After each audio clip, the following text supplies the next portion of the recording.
to China First and a lavish banquet.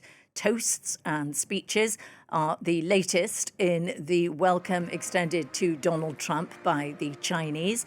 The US president said just a short time ago that he's also invited the Chinese President Xi Jinping to visit the White House on September the 24th. He said that during a state dinner that now still underway. Take a listen. The American and Chinese people share much in common. We value hard work. We value courage and achievement. We love our families and we love our countries. Together we have the chance to draw on these values to create a future of greater prosperity, cooperation, and happiness and peace for our children. We love our children. This region and the world, it's a special world with the two of us united and together. Well, a little earlier, Trump and Xi Jinping held talks, both sides seemingly keen to keep the mood uncontroversial, at least in public. Not much has emerged from their talks on Taiwan, Iran, or indeed trade. This from France 24's Lisa Kamenoff. Beijing rolled out the red carpet for Donald Trump, welcoming him with a ceremony on Tiananmen Square. The two superpowers began their two-day summit, with President Xi calling for cooperation over confrontation and urging both sides to define a new era of stable relations. I have always believed that the common interests between China and the United States outweigh our differences. The respective success of China and the United States represents an opportunity for one another. A stable China-US relationship is a boon for the world. Our two countries gain from cooperation and lose from confrontation. We should be partners rather than rivals.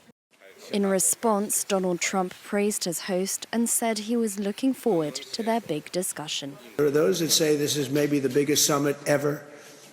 They can never remember anything like it. But it's an honor to be with you. It's an honor to be your friend. And the relationship between China and the USA is going to be better than ever before. At the top of the agenda for Xi Jinping is the topic of Taiwan. The Chinese leader warned Trump that the issue of Taiwan risks pushing their countries into conflict if mishandled, according to reports by Chinese state media. In December, Donald Trump authorized an $11 billion arms sale to the island, which has yet to be delivered. On Donald Trump's priority list is the war in Iran, with the US pushing China to use its leverage as Iran's biggest oil buyer to curb Tehran's actions in the Persian Gulf, which have also impacted China's energy sector. Trade, tech and AI are also on the table, as Donald Trump brings along 17 business executives to the talks, including Elon Musk and Jensen Huang, CEO of chip giant NVIDIA. Both sides are meeting for the first time in 10 years. In 2025, they engaged in a tit-for-tat exchange over trade and diplomacy.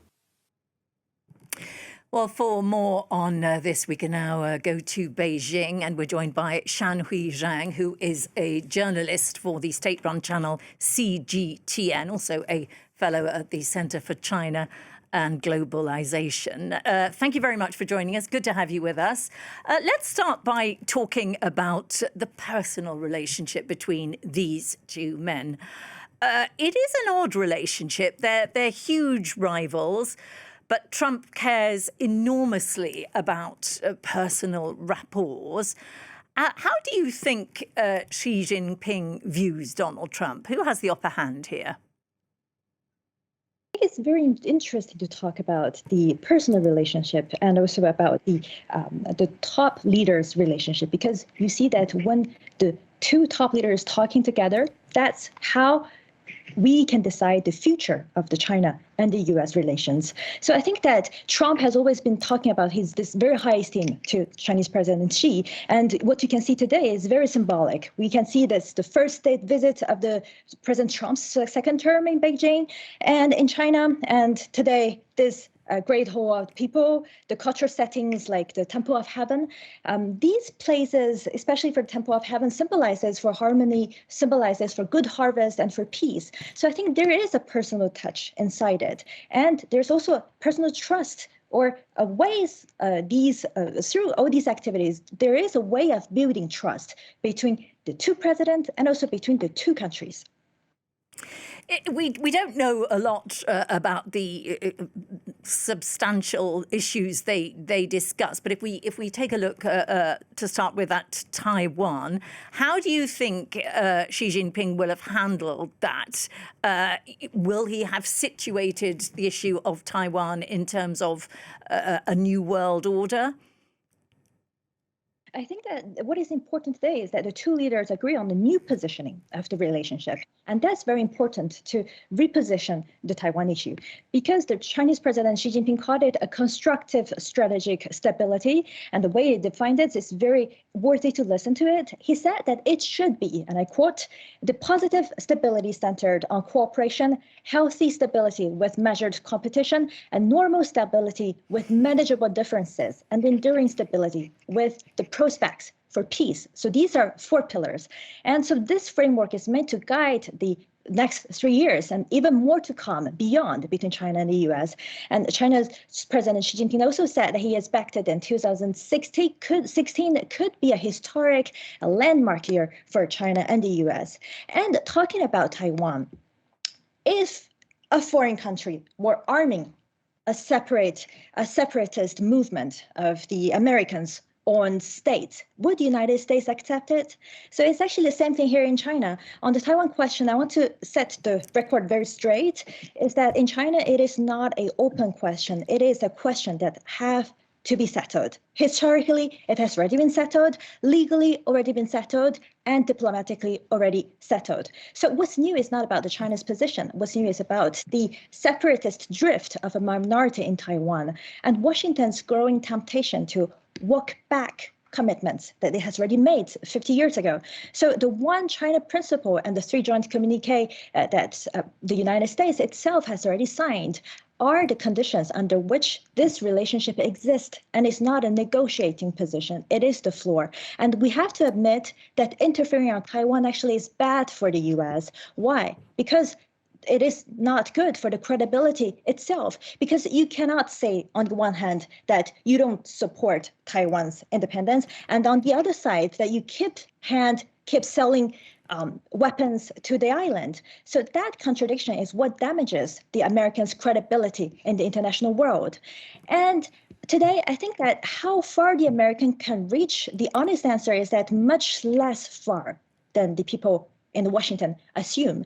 Because today, when we talk about this recent poll by the academia Sinica, which is on the island itself, found that roughly 60% of the people in Taiwan no longer believes in the U.S. security guarantees. So it actually leads nowhere. So today, the DPP authorities are sprinting down a road. We don't have a lot of time, so I'm going to, if you don't mind, have to interrupt you, because I would like to just fit in one more question. It is interesting to get your perspective from Beijing. Perhaps we could talk very quickly. Iran, it's impacting the Chinese economy. China has an interest in trying to sort out the Strait of Hormuz. Does it have much leverage? Will it try to help Donald Trump, or does it consider will it sit back and watch Donald Trump watch things unfold in difficulty? I think it's important to see the Chinese role, and especially on the Iran issue, is that China has always been talking about this 4-point position that Xi put forward on the Middle East for its peace and stability. Is that China is there uphold the state's sovereignty, uphold a cooperation and coexistence, and building a common, comprehensive, and cooperative sustainable security architecture for the whole Middle East. And what is important is that China is one of the rare countries that today who can talk on the same time with Iran, with Israel, with the US, with Russia, with all other countries in the Middle East. So it is important to see that China is playing today a responsible power that looks like what a power should be in the 21st century. And thank you. We're going to have to leave it there. We are out of time, I'm afraid. Thank you so much, Shanhui ZHANG from the state-controlled channel CGTN in Beijing. Thank you so much for joining us with your perspective there from Beijing. Now we're going to move